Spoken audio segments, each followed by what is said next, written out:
বিদ্রোহই তো আসলে ইলিগাল, তাই না? এটা তো আপনি লিগ্যাল ফ্রেমওয়ার্ক এ তো সেটা আপনি Yes. ডিফাইন করতে পারবেন না। সো আপনি যেটা করেছেন সেটা কি হত্যাকাণ্ড না মানে বিপ্লব ছিল? এইটা আপনাকে আগে ডিফাইন করতে হবে। If it was 15 Biplab August আপনাকে 15 আগস্টের কথা বলছো? জি, জি। Obviously it was a Biplab. It Biplab was right. not a হত্যাকাণ্ড। তো হাসিনা ওটাকে হত্যাকাণ্ড বিপ্লবে যদি বানাইছে। বলা হয় যে আপনি সরাসরি শেখ মুজিবের বুকে গুলি করেছেন। So what? আপনি বিপ্লব করেছেন, বিপ্লবে হত্যা Yes. করেছেন। সো এটা আমার কথা এটা হলো আগে বিপ্লব। বিপ্লব কিনা সেটা একটা ডিফাইন করলে জিনিস ইলিয়াস, একটা জিনিস হলো, আমি সব আমাদের সম্মানিত শ্রোতা দর্শনীকে বলছি, মৃত্যু খারাপ, মৃত্যু সুখবর নয়। এবং মুজিবের মৃত্যু যেভাবে হয়েছে এটা কাম্য ছিল না, এটা দুঃখজনক। কিন্তু আমি তো বলি মুজিবকে কেউ হত্যা করে নাই, মুজিব নিজের মৃত্যু সে নিজেই ডেকে আনছে। চিন্তা যেটা করো, যেটা যেটা যেটা ৪৪ মাসের তাজউদ্দিন ইতিহাসে আহমেদ যা নিজেই করেছে বলেছিল স্যার। এটাই তার পরিণতি হতো, হুম। এটাই তার পরিণতি হতো, সে যা করছিল। এটা 15 আগস্টের এরা করুক বা পরবর্তী অন্য কেউ করলে মুজিবের কিন্তু পরিণতি এরকমই হতো। হুম। যেটা এবং স্যার তাজউদ্দিন আহমেদ স্যার এটা নিজে বলে গিয়েছিলেন। এই যে শারমিন আহমেদের বইতে উনি লিখেছেন এটা যে আপনার বিদায় কিন্তু এইভাবেই হবে। তার কয়েকদিন আগেই বলে গিয়েছেন। এক্স্যাক্টলি এরকম।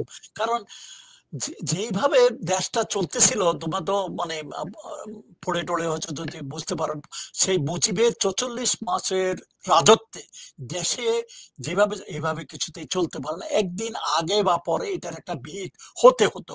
তবে 15 আগস্ট যদি না হতো, দেশের অবস্থা তো আরো যে কি মানে ভীষণ আকার ধারণ করতো। এটা এম আজিজ নামে একজন জার্নালিস্ট ইনকিলাবে 1 নভেম্বর 1991 এ লিখে গিয়েছেন, যদি 15 আগস্ট না হতো দেশের অবস্থা কি হতো উনি বলে গেছেন। এজন্য মানে লোকে এখন অনেক কথা বলে, ইভেন হাসিনা যখন বিচার শুরু করলো, কিছু বিকৃত মানে খরিদকৃত জার্নালিস্ট আছে, বুদ্ধিজীবী আছে, তারা সবাই হাসিনার গান গাইতে, হাসিনার পক্ষে, সব বিচারের পক্ষে যেসব গান গাইতে গাইতে যে বিচারটা করলো, বিচার যে কোনো রকমের, এটা কোনো বিচারই ছিল না, এটা ছিল বিরাট একটা প্রহসন। আমাদের মধ্যে কেউ মানে ওখানে ছিলই না। আর আমাদের পক্ষে যেসব সরকারি উকিল নিয়োগ, তারাও আওয়ামী লীগের লোক, তারাও সে আওয়ামী লীগের কথাই এমন ভাবে প্রশ্ন করেছে, বিচারটা এমন ভাবে করেছে যাতে কনভিকশন হয়। So this is just a mockery of justice. আমরা এখন বলি, এই প্রথম কথা হলো একটা ইন্ডেমনিটি অ্যাক্ট ছিল, হাসিনা ওটা উঠায় দিছে। কিন্তু ইন্ডেমনিটি অ্যাক্ট একটা কনস্টিটিউশনের অংশ ছিল। কনস্টিটিউশন কিন্তু 2/3 মেজরিটি ছাড়া ওটা বাতিল করা যায় না, হাসিনা তা করে দিয়েছে। এবং এটা কিন্তু ওই কিছু দলীয় অ্যামিকাস কিউরিড আছে কি বলে ওটা, ওটা কিছু লোকজন যেমন ডক্টর কামাল হোসেন, আমির হোসেন, এদেরকে দিয়ে বানায়া ওটা হালাল করা হয়েছে। অ্যাকচুয়ালি এটা হালাল হয় নাই। মানে ইনডেমনিটি একটা বাতিল করা হয়েছে বেআইনি ভাবে। ওই ইনডেমনিটি একটা যদি আবার মানে পুনর্বহাল করা হয় তো কিন্তু এই বিচার কর্মকাণ্ড সবকিছুই বাতিল হয়ে যায়। তারপরে আমি তো চাই দরকার হলে আবার বিচার করো।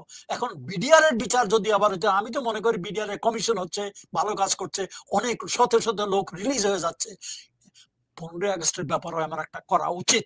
বর্তমান সরকারকে আমি সবাইকে অনুরোধ করব, আপনারা ছাত্র জনতা, রাজনৈতিক দলগুলোকে সবাই বলতেছি, আপনারা এটা করেন। 15 আগস্টে কোনো বিচার হয়নি, একটা হত্যাকাণ্ড হয়েছে, এটা বিচারিক হত্যাকাণ্ড করা হয়েছে।